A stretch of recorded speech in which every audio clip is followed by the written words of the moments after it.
tardes con todos y presentar este nuevo ciclo de webinarios que inicia con distinguidos ponentes internacionales que nos van a hablar de temas muy vigentes como son la arbovirosis, las arbovirosis emergentes y reemergentes. Hoy tenemos el privilegio de contar con expertos internacionales en enfermedades transmitidas por mosquitos, como el dengue, la chikungunya, el Zika y, por qué no decirlo, mayaro y oropuche. Saludo y doy la bienvenida a la doctora Mariela Martínez, quien está físicamente presente en este instituto. Muchas gracias, doctora Sandoval, por la presentación. La idea a continuación es hablar un poco sobre, como dice el título de la presentación, arbovirosis emergentes y reemergentes en las Américas y desafíos para el diagnóstico. En principio, hablar sobre algunos conceptos de enfermedades emergentes y reemergentes y factores relacionados a esta emergencia o reemergencia de patógenos, focando obviamente el virus. Mencionar algunas características que tienen que ver con arbovirus endémicos, además de emergentes y reemergentes. Y dentro de los arbovirus emergentes y reemergentes en las Américas, hablar un poco de la situación. Por un lado, y endémicos también, perdón. Por un lado, presentar un poco la situación de los virus que ya comúnmente hablamos y todos están más familiarizados, que son dengue, zika y chikungunya. Y luego un poco de la situación de oropuche y mayaro, y otros virus, arbovirus que también nos preocupan. Y finalmente, bueno, discutir un poco los desafíos que trae, que conlleva esta cocirculación de diversos arbovirus en la región y las consideraciones finales. Bueno, como antecedentes, entendemos, ¿no?, como enfermedades emergentes aquellas enfermedades que pueden ser nuevas enfermedades relacionadas a nuevos patógenos, a veces no necesariamente a nuevos patógenos, sino que pueden ser también enfermedades relacionadas a nuevas cepas, cuando estamos hablando, por ejemplo, de virus, o nuevas variantes que comiencen a circular de estos virus. Y también, como enfermedades emergentes, también podemos tener esas enfermedades que se expanden a nuevos territorios, que se encuentran en algunos países o continentes y se expanden a otros. Y como enfermedades reemergentes, hablamos de enfermedades que están bajo control, o que en algún momento estuvieron bajo control y por algún motivo vuelven a convertirse en un importante problema de salud pública. Y bueno, y aquí en esta primera slide le querías dejar esta frase que es el prefacio de ese libro que pueden observar ahí, que me pareció que tiene todo a ver con lo que estamos discutiendo hoy. Y lo interesante es que este libro fue publicado en 1992, ¿no? Y bueno, la frase es que justamente en el contexto de las enfermedades infecciosas no hay ningún lugar en el mundo que hoy en día sea remoto y no hay y no hay de quién estar desconectado, ¿no? De alguna forma la traducción en español es un poco eso. Y realmente, bueno, es lo que hemos vivido y lo que las evidencias que hemos tenido, principalmente luego de la epidemia de COVID, ¿no? La más reciente que hemos sufrido, este, y mostrando justamente esto, que es muy rápida esta diseminación y propagación de virus hoy en día, y ya era una preocupación de hace mucho tiempo. Bueno, y en realidad estas enfermedades que llamamos de emergentes y reemergentes forman parte de la historia de la humanidad y de alguna forma han moldeado muchos de los eventos que hemos sido testigos en la historia de la humanidad. Como todos saben, tanto la colonización como la esclavitud, el transporte de esclavos a otros continentes inclusive, así como las guerras, han de alguna forma históricamente contribuido a la propagación mundial de diversas enfermedades infecciosas. Hoy en día, como pueden ver, ahí está el ejemplo más reciente, que nuevamente es SARS-CoV. Hoy en día, y desde que tenemos el aumento de los viajes internacionales, principalmente a través de la aviación, bueno, se hace más rápido cuando sucede este tipo de propagación y propagación, perdón, de las enfermedades a través de este medio de transporte. Sin embargo, en realidad son diversos los factores, como todos conocemos, que pueden estar influenciando en esta emergencia o reemergencia de enfermedades. Entre ellos, aquí hay algunos mencionados: el desarrollo económico, el uso de la tierra, la demografía humana, el comportamiento humano, la evolución de los patógenos, el cambio climático, el comercio internacional, la urbanización, la pobreza y la desigualdad social, los eventos de migración y, bueno, como ya venía mencionando, obviamente los viajes internacionales.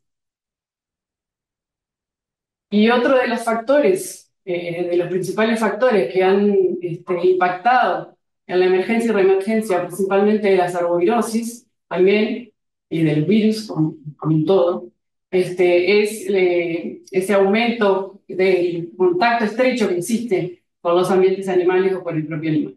Y entonces aquí estamos hablando de lo que conocemos como enfermedades zoonóticas, que son aquellas enfermedades que pueden pasar tanto de animales a personas como de humanos a animales.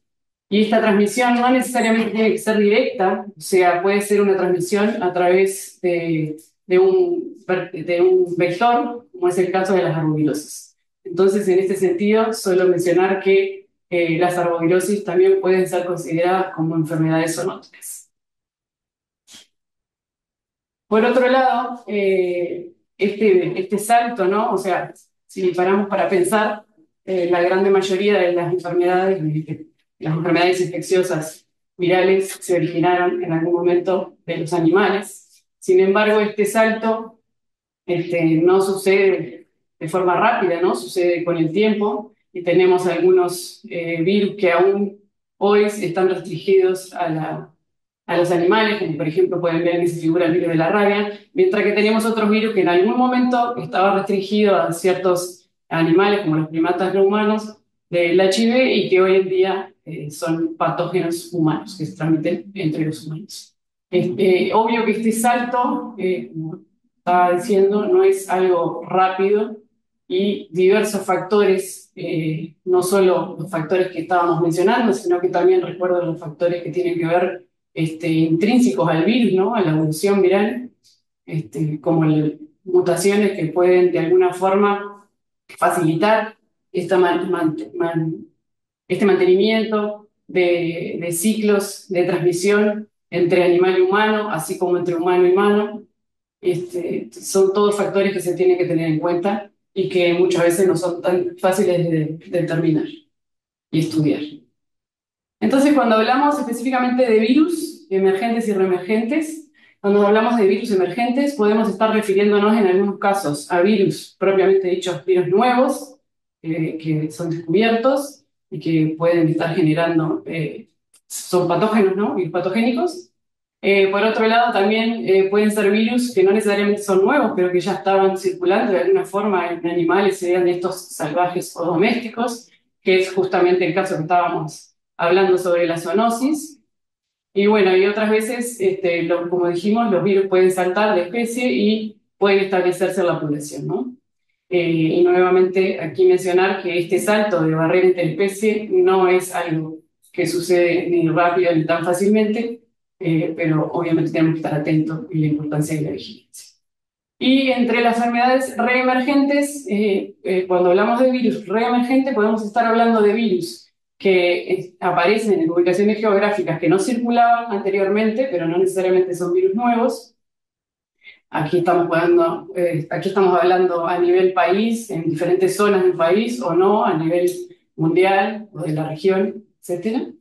Y también en enfermedades reemergentes estamos hablando de virus que en algún momento estaban bajo control y por algún motivo, por alguna influencia de uno de estos factores que estamos mencionando o de diversos factores, generalmente porque es multifactorial, comienza a aumentar la incidencia de este virus y se torna un virus a considerar en la población. Bueno, dentro de los arbovirus existen algunas diversas familias eh, que engloban la arbovirosis, siendo que las principales son la familia Togaviridae y Flaviviridae. Entre las arbovirosis hay más de 500.000 arbovirus reconocidos y se sabe que por lo menos 150 están involucrados en enfermedades humanas. Y dentro de la familia Togaviridae están los virus del género alfavirus, como el virus chikungunya y el virus mayaro. Y dentro de la familia Flaviviridae están los ya conocidos ortoflavivirus, como el virus del dengue, la fiebre amarilla y el Zika, y también el virus West Nile, yellow fever, virus de la encefalitis del oeste, esquina del oeste, y el virus de la encefalitis japonesa. Y en el caso de Oropuche es un virus de la familia Burgdorferi. Entonces, esto me parece que es algo importante que entendamos que si bien estamos hablando de virus emergentes y reemergentes y en algunos momentos de virus endémicos, esto es un proceso, ¿no? O sea, en realidad la mayoría de los patógenos humanos tienen una historia de evolución en la que en un primer momento emergen y a veces causan epidemias o causan brotes y de alguna forma se adaptan al principio de manera inestable y reemerge periódicamente. Y luego, cuando no ocurre una intervención o cuando las intervenciones que ocurren no son suficientes para controlar este virus emergente o reemergente, este virus finalmente puede volver endémico en una determinada población. Y cuando se vuelve endémico, obviamente existe el potencial de futuros brotes relacionados a este virus. Entonces, dentro de los virus endémicos en las Américas, tenemos los ampliamente conocidos dengue y fiebre amarilla. Como bien mencionaba el doctor Ángel al principio, en este año que corre estamos viviendo una epidemia sin precedentes, histórico, ¿no? Con el virus del dengue. Como pueden observar ahí en el gráfico, los casos de dengue en 2024 han superado significativamente los casos del año pasado, así como el promedio de casos en los últimos 5 años. Y en este año, lo que va del año, tenemos más de 11 millones, perdón, de casos de dengue en las Américas, siendo que aproximadamente el 50% son casos confirmados. Y hemos visto, bueno, en los últimos años el fenómeno de que países que antes no reportaban la circulación del virus, hoy en día sí reportan la circulación del virus, inclusive la circulación de más de un serotipo. Como pueden ver, existe la cocirculación de los cuatro serotipos, perdón, en por lo menos 7 países de las Américas en 2024. Y aquí en este mapa se puede ver un poco cómo se ha visto, perdón, que están leyendo cómo se ha visto cómo ha sucedido, perdón, este aumento de diferentes serotipos en las Américas en los años. Como pueden ver, obviamente es un proceso dinámico y, y bueno, y hoy tenemos el reto de tener los 4 serotipos circulando en la región. Referente al virus de la fiebre amarilla, el virus de la fiebre amarilla es, bueno, también es uno de los flavivirus y es un virus endémico de la región de las Américas, en algunos de los países. Se destaca el último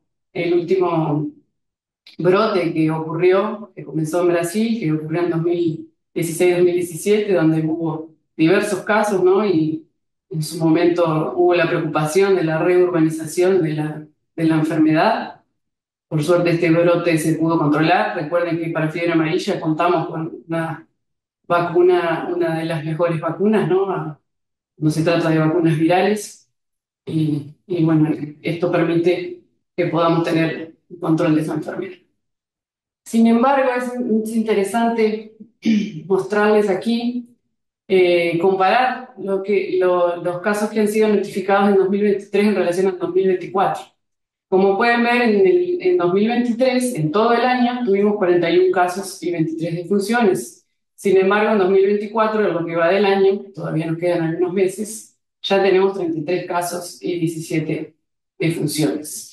En 2023 estos casos se dieron en Bolivia, Brasil, Colombia y Perú, siendo que Perú fue el lugar donde se detectaron los casos. Y en 2024, nuevamente Perú es uno de los lugares que ha reportado más casos y en consecuencia más defunciones, pero también se ha observado en Bolivia, Brasil, Colombia y en la Guiana, perdón.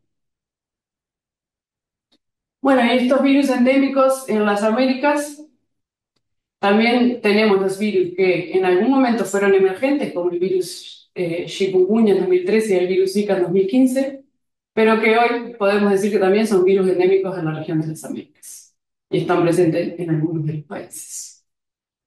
Un poco contando cómo está la situación de chikungunya en este año 2024, se han reportado 379.000 casos de chikungunya en la región de las Américas, siendo que se ha confirmado 238.000. Y bueno, la gran mayoría de estos casos, como pueden ver, han sido en el cono sur, ¿no? Y en relación a la situación de Zika, lo que va del año 2024, se han reportado 34.527 casos y se han confirmado 1.801. Y nuevamente el cono sur es la principal región de las Américas que presenta mayor número de casos. Y bueno, entonces, ¿cómo es que se da la vigilancia de estos virus, ¿no? Para los que no saben, existe la red RELDA, que es la red de laboratorios de arbovirus en las Américas, cuyo principal objetivo es garantizar una vigilancia de laboratorio eficiente y una robusta capacidad instalada para responder oportunamente a brotes de epidemias. Esta red surge en 2008 en respuesta a dengue, en su momento, y hoy se expande a la respuesta de otros arbovirus. Está constituida por 40 laboratorios de 35 países y territorios, cuenta con 5 centros colaboradores, el IPK de Cuba, el CDC for Calling, el IEC, el INEP y el INDRE de México. Todos los laboratorios que pertenecen a esta red tienen plataformas moleculares para dengue, zika y chikungunya, y también fiebre amarilla en los países endémicos. Además de las plataformas moleculares, la gran mayoría también cuenta con serología, ¿no? MAC-ELISA para estos virus.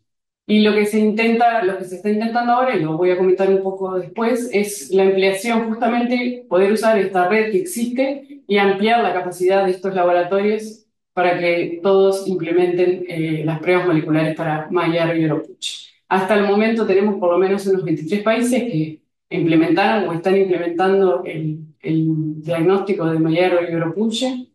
Y bueno, y este ha sido el motivo de esta misión que comentó Akil, por eso estoy aquí presencialmente en El Salvador, porque hemos venido para apoyar en esta implementación del diagnóstico de Mayaro y Oropuche. Y bueno, desde OPS disponibilizamos varias guías, directrices, que tienen que ver justamente con recomendaciones de cómo desarrollar, de cómo implementar y tener la capacidad del diagnóstico, de la detección y el diagnóstico de infecciones por arbovirus en las Américas. Entonces, en lo que tiene que ver con estos virus que hemos comentado hasta ahora, que es el virus dengue, zika y chikungunya, lo que se recomienda es que se procese todos los casos de dengue grave, todos los casos de dengue con signo de alarma y una proporción que puede ser de 10 al 30% o un número limitado de muestras según la capacidad del laboratorio en cuestión de aquellos casos sin signo de alarma. Entonces, esta es la recomendación para la vigilancia de Zika, dengue y chikungunya. Hablando de los métodos moleculares, lo que ha sido implementado en esta red es un protocolo trioplex que tiene la capacidad de detectar en una reacción tanto dengue, zika como chikungunya. Y para fiebre amarilla también la OPS cuenta con directrices y guías que apoyan la implementación del diagnóstico de fiebre amarilla.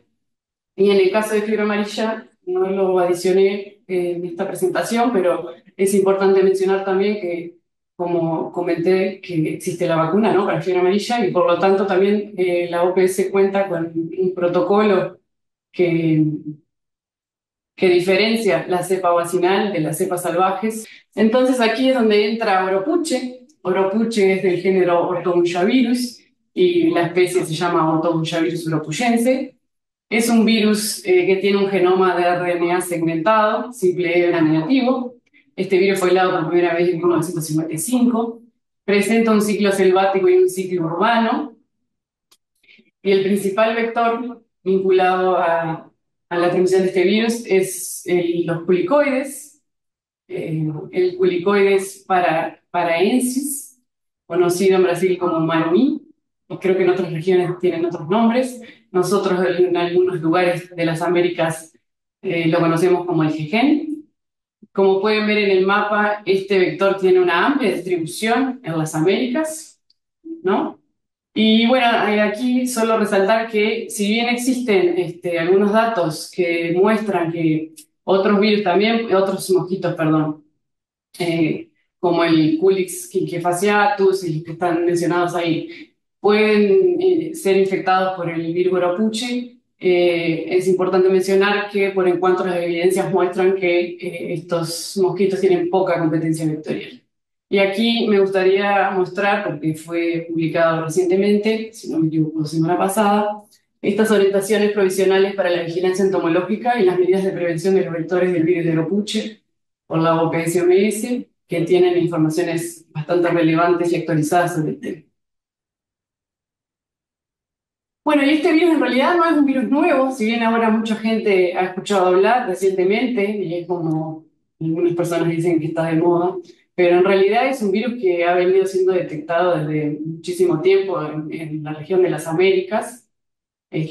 Durante la década de 2000, se extendió a otros estados del norte. Hasta la década del 2000 era principalmente detectado en la cuenca amazónica, y a partir del 2000 se extendió a otros estados del norte y noreste, perdón, del Brasil, y también se aisló en primatas no humanos en el sureste de Brasil. Entonces, este hecho demostró el potencial que este virus tenía para propagarse a otras áreas, y bueno, fue lo que estamos observando hoy en día.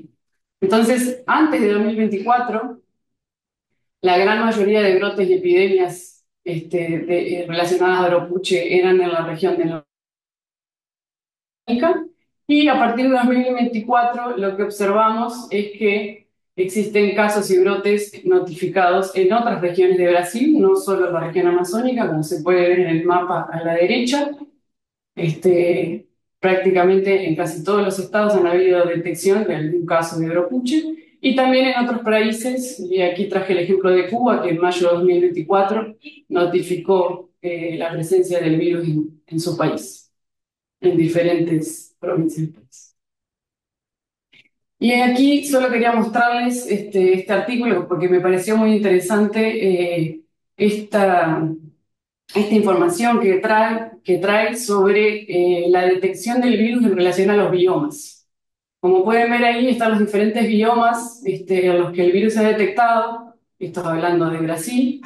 Y al principio, como ven en verde, el virus Oropuche se detectaba, como ya fue mencionado, principalmente en la región amazónica.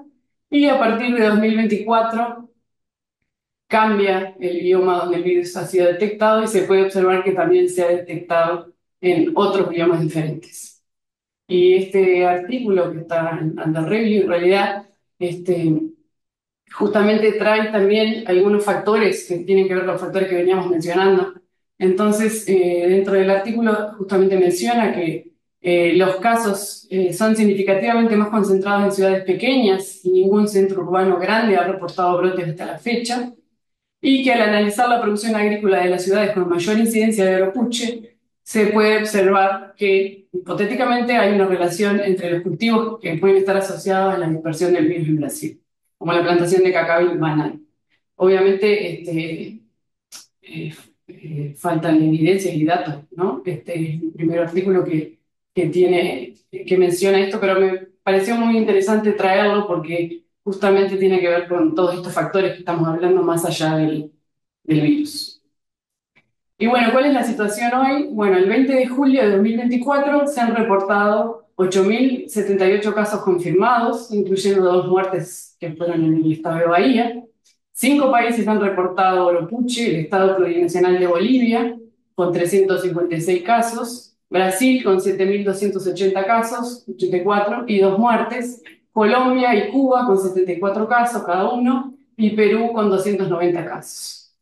Por otro lado, como conocen, en Brasil ha presentado evidencias de transmisión vertical de este virus. Está el relato de una muerte fecal de una muerte fetal, perdón, y un aborto espontáneo en el estado de Pernambuco y 4 casos de recién nacidos con microcefalia. Referente al virus Mayaro, el virus Mayaro pertenece al género Alphavirus, el mismo género al que pertenece el virus chikungunya. La mayoría de los casos de este virus son reportados en América Latina, principalmente en Brasil. Sin embargo, existe el reporte de la circulación en 2015 en Haití, por lo tanto se cree que este virus podría estar circulando en el Caribe. Y bueno, si bien la mayoría de los casos están en América Latina y principalmente en Brasil, se han observado casos importados en diferentes partes del mundo. La primera vez que esto se observó fue en 1997 con casos importados en Estados Unidos. Y bueno, y en este mapa pueden ver justamente a dónde se han detectado casos autóctonos en azul, casos importados en rojo. Como pueden ver, hay una amplia distribución del virus. Bueno, obviamente estamos hablando de arbovirus, así que también es un virus que tiene como vector, como principal vector Hemagogus. ¿Y qué es lo que la OPS ha venido haciendo en relación, ¿no?, al soporte de los países de las Américas con relación al- a fortalecer la vigilancia laboratorial y también genómica de Oropuch, en este caso específico de Oropuch? Bueno, obviamente también hemos contribuido con directrices que muestran cómo debería ser recomiendan sobre cómo podría ser la vigilancia de estos virus, la vigilancia laboratorial. Y aquí, en este curso en particular, que fue en mayo de este año, además de tratarse sobre el fortalecimiento de la vigilancia laboratorial, también tuvimos la oportunidad con algunos países de la región de discutir sobre protocolos de secuenciación del genoma completo de Oropuche. Entonces, lo que se propone es que se use la vigilancia que ya tenemos instalada de dengue para la detección de otros arbovirus. Entonces, dependiendo de la capacidad del laboratorio y el contexto epidemiológico de cada país y región, se recomienda procesar un porcentaje de las muestras negativas para dengue que puede oscilar entre un 10 y un 30%, o un número limitado de muestras representativas. Esto va a depender del número de muestras. Entonces, no, perdón, el algoritmo es que si tenemos un caso negativo para dengue, zika y chikungunya, recuerden que estamos usando el triplex en la región, la idea es que se procese un porcentaje de estas muestras para otros arbovirus, como el caso de Oropuch y Mayaro.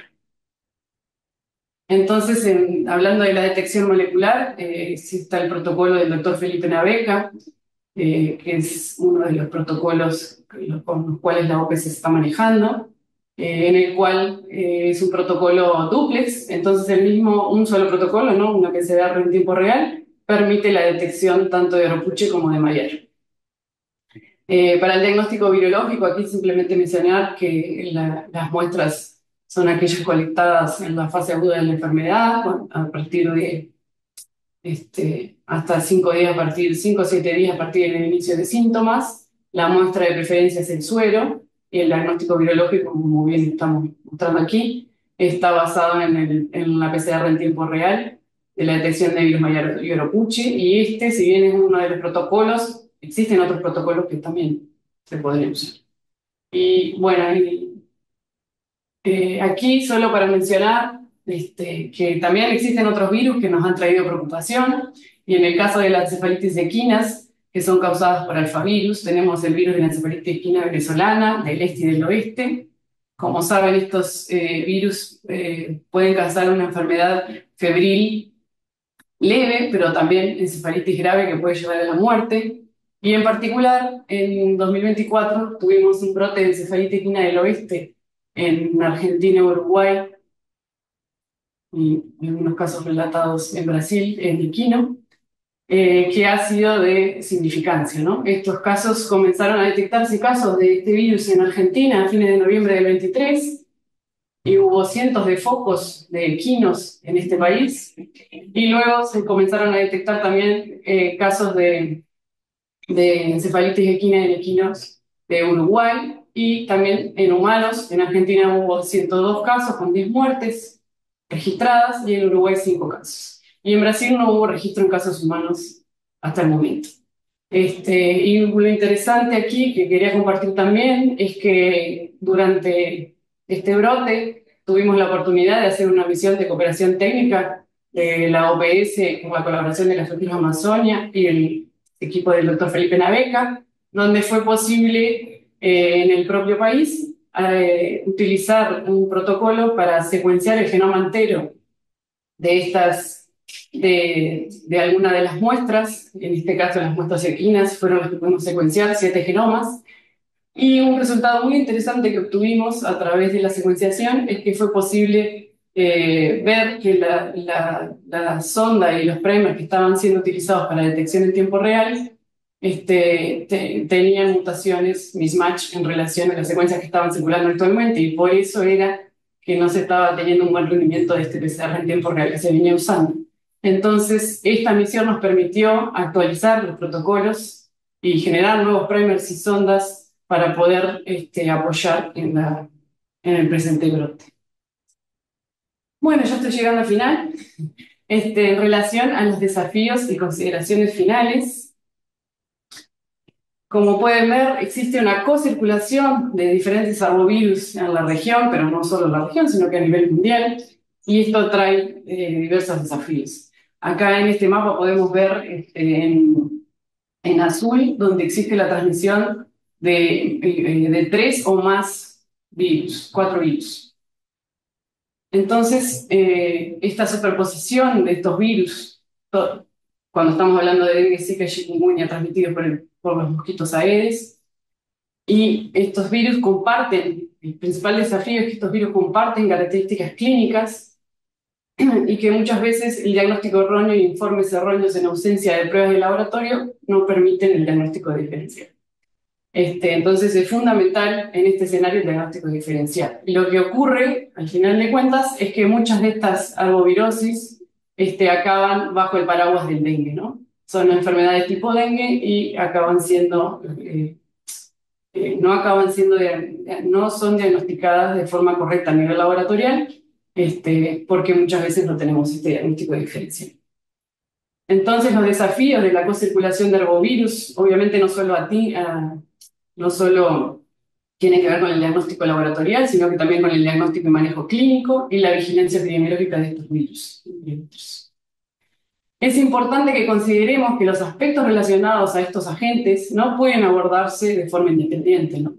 Justamente en 2016, la OPS-OMS publicó la Estrategia para Prevención y Control de las Enfermedades Arbovirales, y la idea es que este documento sirve de referencia para que los diferentes países de la región adopten acciones para la prevención y el control de las arboviroses.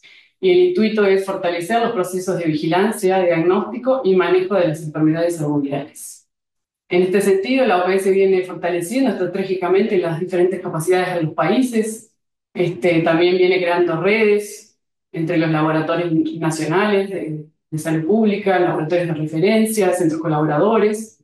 Y la idea y el objetivo principal es mejorar la vigilancia epidemiológica y la respuesta a los brotes, garantizar el acceso al diagnóstico y la disponibilidad en todos los países y territorios, y políticas de bioseguridad y calidad.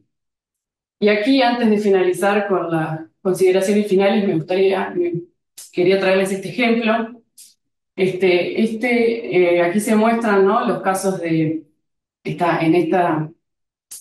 este gráfico vemos los casos de arbovirus positivos y negativos en 2024 en el estado de Amazonas. Y como pueden ver, hubo un momento en que los casos de arbovirus negativos eran inclusive mayores que los casos de arbovirus, en número, ¿no?, que los casos de arbovirus positivos. Entonces aquí quise traer la atención a este tipo de escenario. Es en esos momentos que tenemos que abrir los ojos y preguntarnos qué es lo que está pasando. Entonces es importante considerar, por ejemplo, en este caso, aquí está abierto el resultado, ¿no? Arriba es arbovirus positivo, arbovirus negativo, y abajo es cuál fue la arbovirosis detectada. Entonces, como pueden observar, el momento en que Oropuche fue uno de los que presentaba mayor incidencia, fue justamente donde habían comenzado a observar mayor casos de arbovirus negativos. O sea, no estaban con lo que se estaba usando, no estaban detectando el oropuche, el virus oropuche. Entonces aquí lo que quiero traer es que tenemos que tener en cuenta, y esto es un ejemplo nada más, en Amazonas cuando sucedió esto lo que hicieron fue cambiar el algoritmo laboratorial que estaban usando, porque los casos de oropuche superaban los casos de dengue, entonces pasaron a procesar primero las muestras para oropuche y mayaro y después para dengue. Y esto suelo mencionarlo para que entiendan que los algoritmos de laboratorios no necesariamente son estáticos y es necesario ajustarlos en función de las necesidades, el perfil epidemiológico y responder a emergencias. Pero lo que más quería hacer énfasis es justamente en que estas muestras negativas son tan importantes como las positivas. Entonces, la detección precoz de agentes emergentes y o reemergentes, las muestras negativas son tan importantes como las muestras positivas.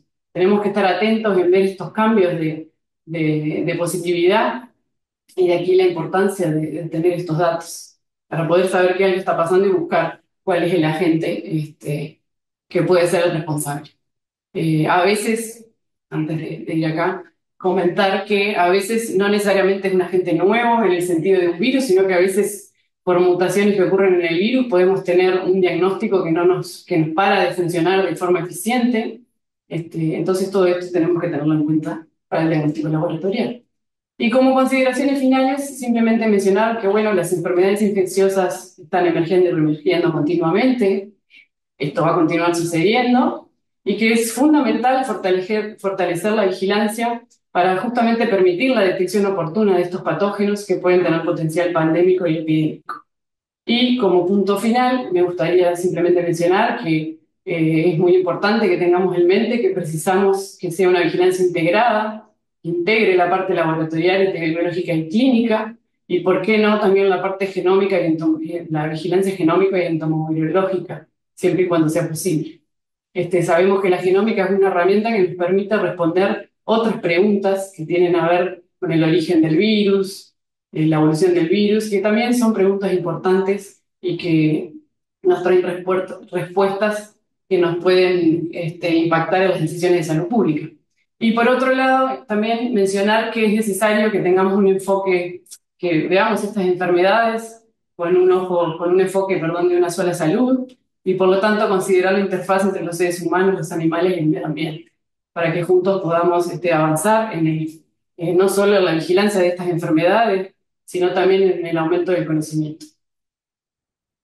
Y eso es todo. Quería agradecer a la doctora Sandoval por la invitación y al doctor Ángel por todo el apoyo que nos brinda todo el tiempo. Muchísimas gracias y agradecer también al equipo de laboratorio de la doctora Ruth, con el cual he estado conviviendo estos días y hemos trabajado arduamente. Felicito a todos por el trabajo y la dedicación. Muchas gracias.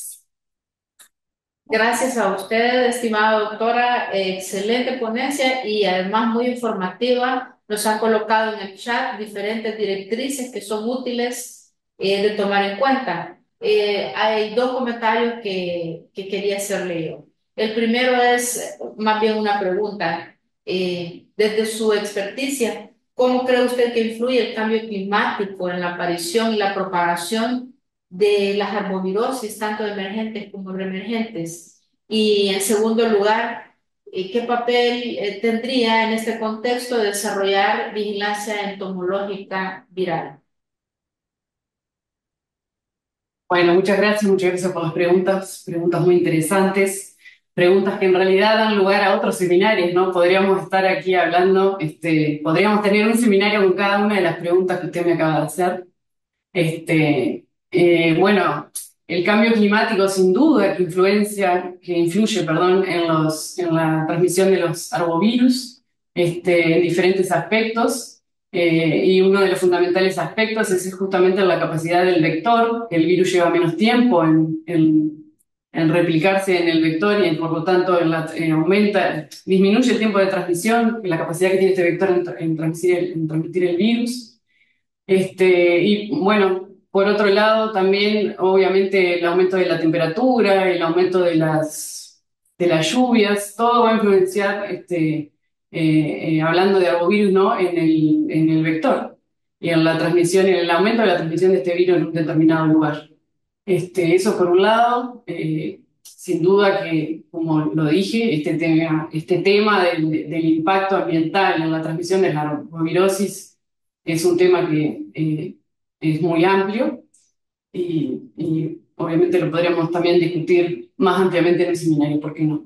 Y referente a la entomovirología, bueno, es algo muy interesante porque en realidad hace poco tuvimos una consulta regional que hicimos relacionada a arbovirus neurotrópicos, donde justamente se trató el tema de la entomovirología y se vio, y esto se reproduce a otros arbovirus, ¿no? No solo neurotrópicos, justamente la necesidad, ¿no? de fortalecer esta área, que es fundamental porque es necesario que entendamos el ciclo biológico del virus de la naturaleza, en la región, ¿no? Su ciclo selvático, perdón, su ciclo humano, y para esto es fundamental aumentar esta vigilancia, así como es fundamental también para pensar en medidas de prevención y control. O sea, tenemos que saber cuál es el principal vector que está influenciando en la transmisión, o que está implicado, perdón. Y esto es algo que para Agropuche se está realizando, pero todavía tenemos una brecha de conocimiento ahí que es necesario aprofundar, sin duda. Es muy importante que esta área también sea una de las áreas que fortalezcamos. Y por eso justamente lo menciono en la última slide, donde aparte de la vigilancia laboratorial, clínica y epidemiológica, también consideremos la vigilancia genómica y entomovirológica, que en algunos casos se han dejado como modelado. Bueno, espero haber Muchas gracias. podido. Hay No, una gracias a pregunta que va como en consonancia con lo que acaba de comentar. Dice, buenos días, muchas gracias por su excelente ponencia y su experiencia. ¿Cuál intervención de control vectorial en comparación con otras estrategias de control ha demostrado ser costo efectiva en la reducción de la incidencia de enfermedades transmitidas por vectores? Y si es necesaria la entomovirología, como ya lo ha mencionado usted, si es necesaria. Puedo complementar quizás en este Sí. sentido. Sí, yo les decía que vamos a seguir ampliando este tipo de intercambio, trayendo otros componentes como es el tema de control de vectores, que lo tenemos bien ahí de la mano. También los temas de participación y promoción que son fundamentales, porque ya decía alguien, es imposible el control de una enfermedad infecciosa sin la participación activa de la comunidad. Por eso queremos traer también ese componente y el componente de gestión, porque a veces tenemos todos los elementos, pero nos falta un poco organizar los abordajes integrales. En este caso particular del control de vectores, respondiendo un poco a esta pregunta, hay algo que no lo va a sustituir nada, que es la eliminación de los criaderos a nivel de la familia, a nivel de los centros de trabajo, a nivel de las escuelas, a nivel de las instituciones. Sucede que existe una tecnología bien avanzada para el control vectorial en términos de insecticidas, en términos del uso de determinados químicos, larvicidas, por decir de alguna manera, para la eliminación o controlar los brotes de dengue. Pero nunca esto va a sustituir la labor profiláctica de la acción de la población en eliminar y sobre todo porque el comportamiento del vector es intradomiciliario, el comportamiento del vector es alrededor de la vivienda en estos depósitos que tenemos por necesidades de la población, porque el abastecimiento de agua, por supuesto, no es regular en todos los lugares y la población termina almacenando agua, por supuesto, para su consumo diario. Y en la medida de que esto se vaya viendo como una medida de sobrevivencia, por decir de alguna manera, también el vector la utiliza para su proliferación. Por eso es importante, en primer lugar, esta acción de la población de eliminar es la más costo efectiva porque en realidad no se necesitan de muchos recursos, pero sí se necesita de alguna manera una inversión familiar o una inversión, en este caso, en la distribución del agua para evitar este almacenamiento. Ya esto se le añade después, bueno, por supuesto, el uso de los insecticidas, que en alguna medida podemos ampliar más adelante, de cuáles han tenido mayores resultados, pero siempre la acción fundamental va a estar alrededor de la vivienda, digo, alrededor de la vivienda, en el intradomicilio, en el peridomicilio y en los centros de trabajo y escuelas que también que constituyen riesgo. Ya después vienen otras medidas complementarias, por supuesto, que son más costosas. Y por supuesto, la entomovirología resulta un elemento interesante, importante y de avance para saber también tener un poco más de información en términos de cómo se comporta el vector, cómo se comporta el virus en él, hasta dónde hay poblaciones que están infectadas o no. Y bueno, de alguna manera esto desde el punto de vista investigativo y que también nos genera acción va a ser bien interesante. Pero igual, al igual que la doctora, ella de laboratorio, yo soy epidemiólogo, traeremos a este tipo de escenarios los entomólogos junto al equipo de Eduardo acá en el país y vamos a ampliar estas informaciones. Gracias. Muchas gracias, doctor. De hecho, nosotros hemos tenido algunas actividades, varios workshops relacionados con el control de las arbovirosis en sintonía con la emergencia, ¿verdad?, que ha representado esto en la región. Pero ha sido excelente la ponencia y más felicitaciones y una pregunta interesante. Dice, si surge un nuevo arbovirus aún no conocido y para el que no existen pruebas, ¿existe actualmente un proceso definido para estudiarlo y llegar a la prueba de detección? Bueno, esa pregunta es muy interesante y muy actual. Y bueno, en realidad que justamente hoy tenemos herramientas genómicas que nos permiten secuenciar virus que inclusive no conocemos. Entonces creo que a través de estas herramientas genómicas es un aliado que podemos utilizar para identificar virus nuevos y a partir de ahí, con la información que obtengamos genómica, obviamente desarrollar los protocolos moleculares pertinentes. Pero sí es posible hoy en día. Creo sin duda que uno de los beneficios, digámoslo así, de la pandemia recién pasada ha sido esta aceleración del diagnóstico molecular hasta llegar a la genómica, que corrió con todo, con las inmunizaciones, con el diagnóstico acelerado y el desarrollo de metodologías por la necesidad de identificar adecuadamente estos virus. Mm. Muchas gracias, doctora, por Gracias a su usted. ponencia.